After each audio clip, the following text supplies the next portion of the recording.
Kalau kamu buka aplikasi M-Banking di HP kamu sekarang nih, atau ya sekedar ngelihat lembaran uang di dompetmu gitu, apa sih yang sebenarnya kamu lihat? Kebanyakan dari kita sih pasti bilangnya lihat angka ya. Sisa saldo gitu kan? Iya, benar. Secara logika kan kita diajarin dari dulu kalau uang tuh ya cuma alat tukar. Sangat dingin, sangat matematis. Pemasukan dikurangi pengeluaran ya sama dengan sisa saldo. Sesederhana itu kan? Betul. Hitam di atas putih aja gitu kelihatannya. Nah, tapi nih, di malam minggu yang tenang ini, di saat kamu mungkin lagi nyantai, ngelepas lelah setelah seminggu penuh kerja keras, kita mau bedah sebuah realitas yang mungkin bakal mutar balikan semua logika matematika itu. Karena emang ada sisi lain yang nggak kelihatan dari uang itu sendiri. Iya, di telaah mendalam kita kali ini, kita bakal ngebahas dokumen yang judulnya Uang, Luka Batin, dan Kesehatan Mental. Dan ternyata angka yang kamu lihat di layar ponselmu itu bukan sekedar hitung-hitungan finansial loh. Angka itu tuh sebenarnya kacamata yang sangat jujur atau cermin dari luka batinmu. Dan ini tuh sisi dari uang yang jarang banget kita obrolin secara terbuka ya. Kita kan lebih suka fokus bahas, gimana cara ngelipat gandain aset, atau cara milih saham yang cuan, gitu kan? Bener banget, selalu soal cuan dan cuan. Iya. Padahal, jauh di bawah permukaan itu, setiap keputusan finansial kita, mulai dari, impuls pengen beli es kopi susu mahal setiap sore, atau kebiasaan nabung yang terlalu ekstrim, sampai dorongan buat gila kerja tanpa henti, itu semua dikendalikan sama kondisi psikologis terdalam kita. Oh wow, jadi ada akarnya ya? Ada banget, trauma masa lalu, rasa nggak aman, kebutuhan emosional yang belum terpenuhi masa kecil, itu semua akhirnya menjelma jadi angka dan transaksi di masa dewasa.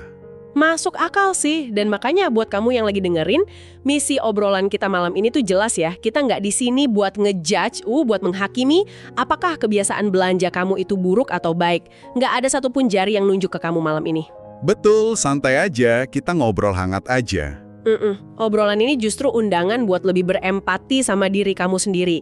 Khususnya buat teman-teman generasi muda yang mungkin sering ngerasa terjebak di siklus nyalahin diri sendiri karena stres finansial yang kayaknya nggak ada habisnya. Kita mau coba urai benang kusut ini biar kamu bisa berhenti nyabotase diri sendiri. Ya, dan pelan-pelan nemuin kedamaian batin ya. Karena kan literasi keuangan juga nggak akan jalan kalau luka batinnya nggak disembuhin dulu. Nah, oke, mari kita urai ini dari fondasinya dulu deh. Sebelum kita nyalahin diri sendiri soal keranjang belanja online yang selalu penuh tiap malam, kita tuh harus paham dulu soal konsep naskah uang atau money scripts. Money scripts ini konsep dari psikolog Brad dan Ted Clance ya? Betul, dan kalau aku boleh kasih analogi ya, naskah uang ini tuh ibarat sistem operasi tak kasat mata di dalam otak kita yang udah diinstal sejak kita masih kecil. Kayak kacamata gitu loh. Analogi kacamata atau sistem operasi itu pas banget sih. Jadi pandangan kita tentang uang itu nggak terbentuk dari ruang hampa. Naskah ini ditulis oleh pengalaman masa kecil kita, seringkali dari momen yang emosional banget yang biasa disebut financial flashpoints atau titik kilas finansial. Titik kilas tuh kayak gimana contohnya? Listrik. Atau tiba-tiba mereka harus pindah dari rumah yang nyaman karena bisnis orang tuanya bangkrut. Oh, itu pasti nempel banget sih di ingatan anaknya. Iya, dan buat anak kecil, itu tuh bukan sekedar masalah uang. Itu adalah ancaman langsung terhadap rasa aman mereka. Nah, pengalaman traumatis ini ninggalin jejak neurologis yang permanen, yang akhirnya ngebentuk keyakinan bawah sadar yang terus dibawa sampai mereka gede. Jadi balik lagi ke analogi kacamata tadi ya, kalau kacamata yang kita pakai sejak kecil itu udah retak atau buram gara-gara masa lalu yang penuh ketakutan itu, maka cara kita ngelihat saldo bank pas kita udah dewasa dan punya gaji sendiri pun bakal selalu terdistorsi. Betul banget. Saldo itu bakal selalu kelihatan nakutin atau malah ngerasa nggak pernah cukup. Dan aku baca di materinya, katanya ada 4 jenis kacamata utama yang sering bikin kehidupan finansial kita berantakan kan? Salah satunya tuh yang bikin aku lumayan tertampar, ada yang namanya money avoidance atau penghindaran uang. Nah, money avoidance ini emang unik banget karena dia sering sembunyi di balik jubah moralitas. Orang yang pakai kacamata ini tuh punya keyakinan kuat di alam bawah sadarnya kalau uang itu kotor. Uang itu akar segala kejahatan, atau orang kaya itu pasti serakah. Oh, jadi kayak ada stigma negatif gitu ya ke uang? Tepat. Dampaknya apa? Secara nggak sadar, mereka bakal nyabotase kesuksesan finansial mereka sendiri. Mereka mungkin nolak promosi jabatan, atau ngerasa takut banget cuma buat sekedar ngecek mutasi rekening. Bahkan kadang mereka ngasih uang ke orang lain secara berlebihan sampai ngorbanin kebutuhan diri sendiri. Hah? Serius? Sampai ngorbanin diri sendiri? Iya, karena jauh di dalam sana, mereka merasa nggak pantas punya uang itu. Mereka ngerasa bersalah kalau pegang uang. Wah, padahal di permukaan mungkin mereka kelihatannya dermawan banget ya. Tapi ternyata di bawah sadar, mereka tuh lagi ngebuang sesuatu yang bikin mereka ngerasa berdosa. Gila ya. Nah, pasti ada kebalikannya kan? Kacamata yang menganggap uang itu segalanya. Ada, itu namanya money worship atau pemujaan uang. Ini keyakinan intinya simple tapi destruktif banget. Bunyinya gini, kalau aja aku punya lebih banyak uang, semua masalah hidupku bakal kelar. Dan aku akhirnya bisa bahagia. Padahal kan pada kenyataannya nggak selalu gitu ya. Garis finish bahagianya pasti geser terus. Nah, itu dia. Garis finishnya bakal terus menjauh. Ini sering banget berujung pada kebiasaan belanja kompulsif. Mereka terus-terusan beli barang demi ngejar ilusi kebahagiaan yang sebenarnya nggak pernah bertahan lama. Iya, dan itu nyambung banget sama naskah yang ketiga kan, si money status. Bedanya tuh kalau pemujaan uang lebih ke nyari kebahagiaan personal, money status ini ngiket harga diri langsung sama kekayaan bersih. Kayak nilai diriku sama dengan nilai barang yang aku pakai. Betul, orang dengan naskah money status ini punya dorongan yang kuat banget buat beli barang-barang branded, mobil mewah, atau HP keluaran terbaru. Tujuannya satu, buat dapat pengakuan sosial. Jadi mereka tuh hidup buat validasi orang lain dong. Banget, mereka hidup dalam teror psikologi sebenarnya. Takut banget kalau kelemahan atau keterbatasan finansial mereka sampai ketahuan orang lain. Teror psikologis, gila itu kata yang pas banget sih. Dan naskah yang terakhir ini yang keempat ya, namanya money vigilance atau kewaspadaan uang. Kalau sekilas ngelihat orang kayak gini, mungkin kita mikirnya mereka ini panutan literasi keuangan yang baik ya. Ya, dorongan utama mereka itu bukan buat perencanaan masa depan yang damai. Terus karena apa? Karena ketakutan irasional akan kemiskinan. Mereka tuh hidup dalam mode waspada yang ekstrim. Ngerasa cemas, dan bahkan berdosa kalau ngabisin uang buat sekedar nikmatin hidup atau liburan. Uangnya sih ada, banyak malah. Tapi uang itu nggak ngasih kenyamanan. Cuma ngasih rasa cemas terus-terusan. Paham. Disinilah ini jadi sangat menarik menurutku. Karena kalau kita udah nyadar nih di kepala kita ada naskah kayak money worship atau money status, kita bisa mulai ngelihat gimana sih sistem operasi yang rusak ini ngambil alih kendari pas kita lagi di titik terendah. Maksudnya pas kita lagi stres gitu ya? Iya, bayangin gini, ini jam 11 malam, kamu yang lagi dengerin, mungkin baru aja dimarahin atasan, ngerasa capek banget, kesepian, dan tiba-tiba jari kamu otomatis buka aplikasi belanja online. Scroll-scroll, masukin keranjang. Nah, di dokumen kita ada konsep psikologi namanya model IPCE yang bisa ngejelasin fenomena ini. Kenapa sih kita tiba-tiba check out barang yang jelas-jelas nggak kita butuhin? Ah ya, model IPCE. Itu singkatan dari Interaction of Person, Affect, Cognition, Execution. Ini model yang ngebedah anatominya kecanduan perilaku sebenarnya. Oke, gimana tuh cara kerjanya di otak? Jadi kalau seseorang nggak punya kapasitas dari dalam dirinya buat ngatur emosi negatif, kayak stres kronis, kecemasan, atau rasa sedih yang dalam, otak mereka tuh bakal putus asa nyari pelarian dari luar. Nah, belanja diposisikan sebagai mekanisme coping. Ini semacam pengobatan mandiri lah, self-medication. Jadi bukan karena mereka emang pengen barangnya ya? Bukan. Anak-anak yang tumbuh dengan trauma atau adverse childhood experiences, sistem alarm di otaknya tuh kayak nyala terus. Makanya mereka gampang meledak, impulsif, buat nenangin diri saat dewasa. Ibarat termostat AC di otak yang rusak ya. Sekali stres datang, suhunya langsung mentok ke paling dingin, bikin menggigil, panik, terus mereka butuh selimut kehangatan instan. Dan kehangatannya ditemuin di keranjang belanja. Analogi yang bagus. Dan pas proses ini terjadi, ada 4 tahapan di otak. Pertama itu antisipasi. Tiba-tiba aja ada bayangan barang nongol di pikiran. Terus masuk ke tahap persiapan. Di sini kamu bisa ngabisin waktu berjam-jam cuma buat ngebandingin harga, nyari diskon, baca ulasan. Nah, terus pas tahap ketiga tuh yang paling kerasa efeknya kan pas lagi berbelanja. Betul. Di tahap ketiga ini keajaiban neurologis terjadi. Ini tuh fase mabuk kesenangannya. otak ngelepasin dopamin besar-besaran, padahal kamu cuma milih dan masukin barang ke keranjang virtual doang. Padahal barangnya belum datang ya. Belum, tapi sensasinya bikin kamu merasa berkuasa, semangat, kayak hidupmu ada maknanya lagi. Sensasi ini bekerja persis kayak obat penahan rasa sakit buat kecemasanmu. Tapi sayangnya, ilusi ini bakal pecah di tahap keempat, yaitu tahap pembelian. Pas kita udah klik bayar dan sidik jari kita verifikasi transaksinya selesai gitu ya. Tepat sekali. Begitu saldo kepotong, lonjakan dopaminnya langsung terjun bebas. Kekosongan batin yang tadi sempat ketutup nganga lagi. Dan yang tersisa biasanya cuma rasa bersalah, penyesalan, dan kecemasan baru karena ngelihat saldo berkurang. Tapi tunggu dulu deh, aku agak dilema nih ngomongin soal dopamin dan pelarian ini. Kan kita sering banget tuh diajarin soal pentingnya self-reward, apalagi di media sosial kan, kayak ayo kasih hadiah ke diri sendiri demi kewarasan. Kalau kita udah capek kerja seminggu, wajar dong kita healing beli makanan enak atau sepatu baru. Di mana sih batas antara self-reward yang sehat sama belanja yang cuma jadi pelarian dari rasa sakit? Yang sangat menarik di sini adalah batasnya, itu ada di niat awal dan sisa perasaan setelahnya. Self-reward yang sehat itu perayaan yang dilakukan dengan penuh kesadaran. Kamu udah ngerencanain itu, dananya udah disiapin, dan pas kamu nikmatin barangnya, ada rasa puas yang menetap. Nggak ada rasa nyesel setelahnya ya? Nggak ada. Nah, perilaku ini jadi toksik, pas tindakan beli itu cuma dipakai buat nyiptain ilusi kendali sementara. Pas hidupmu kerasa berantakan, beli barang ngasih kamu ilusi kalau, oh, setidaknya ada satu hal di dunia ini yang masih bisa aku atur. Oh, wow. Jadi kalau habis beli malah merasa bersalah, terus minggu depan diulang lagi buat nutupin rasa capek yang sama, itu bukan reward ya? Sama sekali bukan. Itu namanya anestesi emosional, pelarian kompulsif. Anestesi emosional, gila nampar banget sih itu.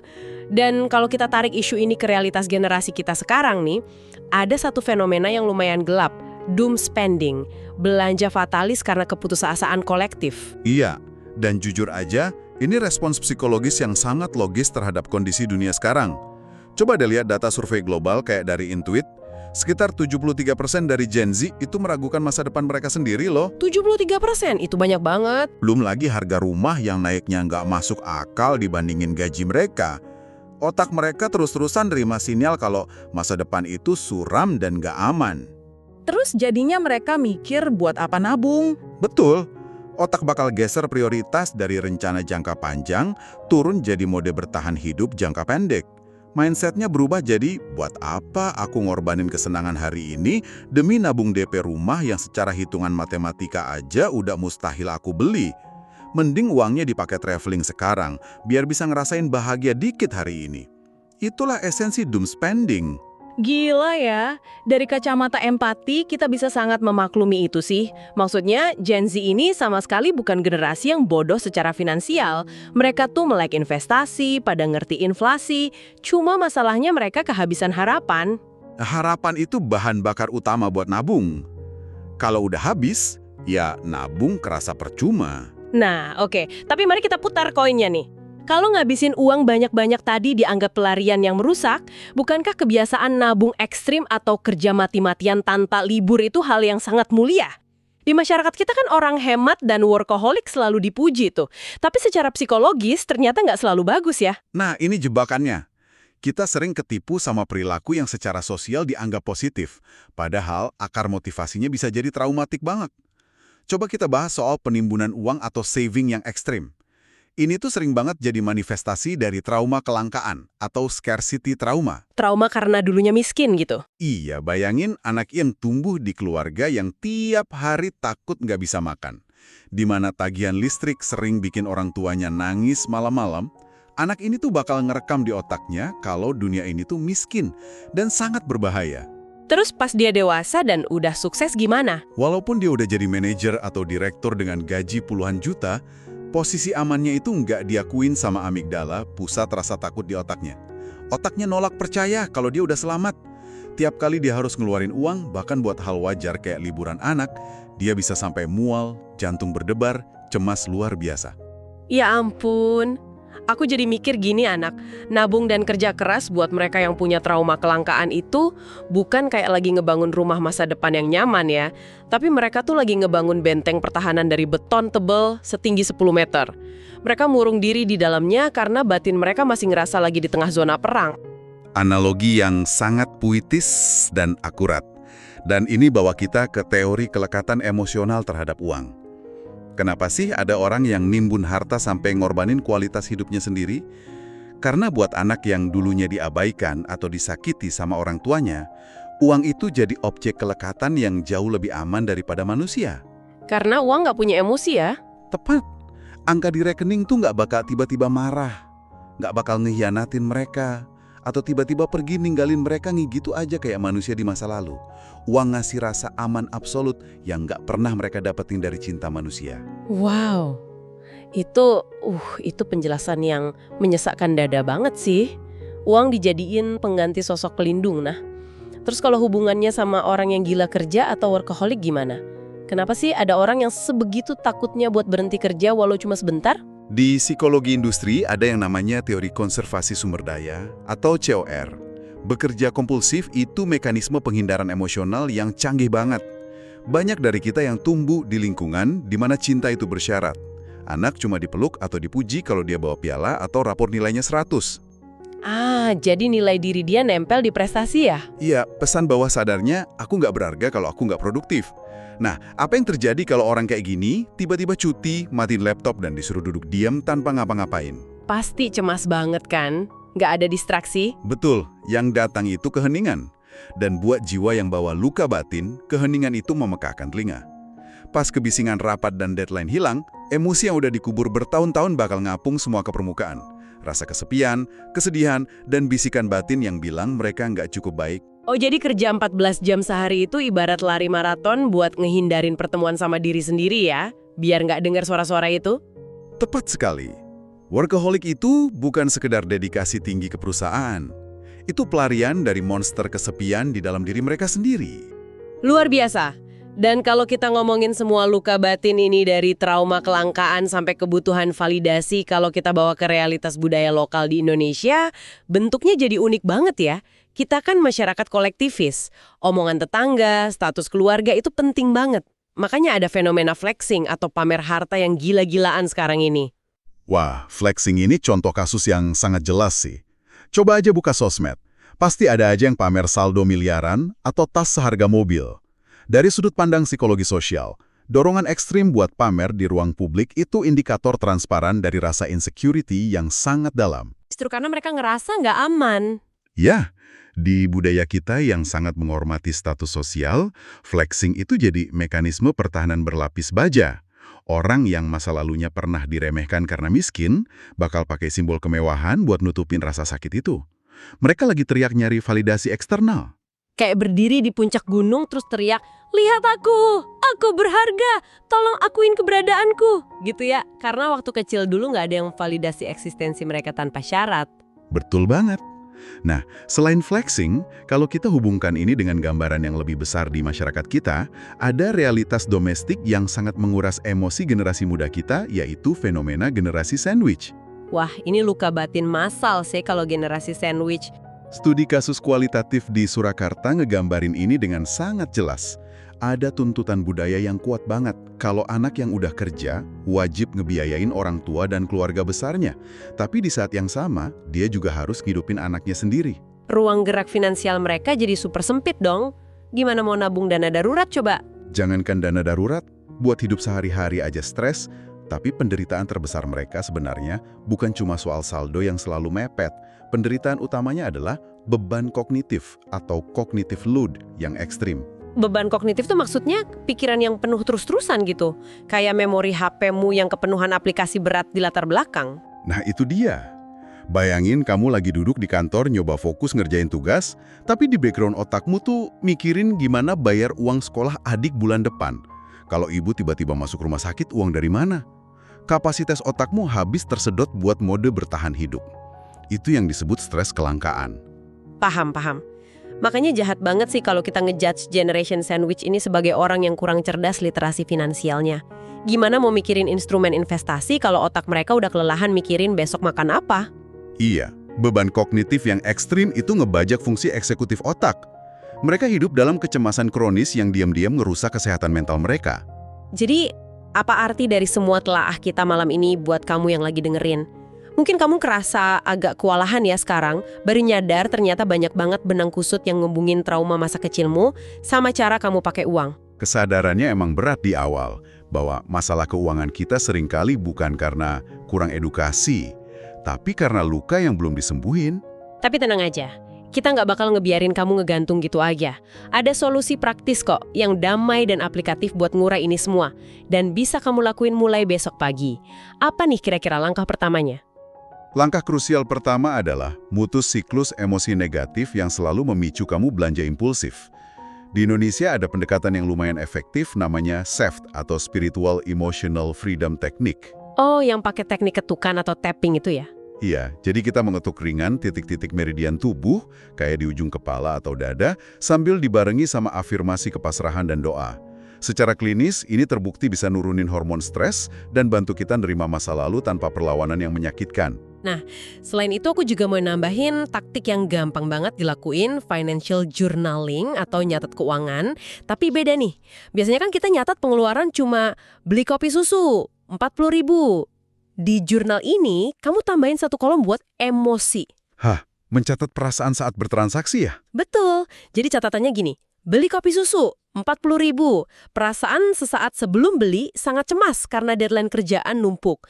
Kalau ini dipetakin tiap hari, nanti kamu bakal sadar pola aslinya. Oh, aku tuh nggak kecanduan kopi, aku cuma jadiin kopi pelarian pas aku ngerasa out of control sama kerjaanku. Itu adalah fondasi yang bagus banget dari money mindfulness.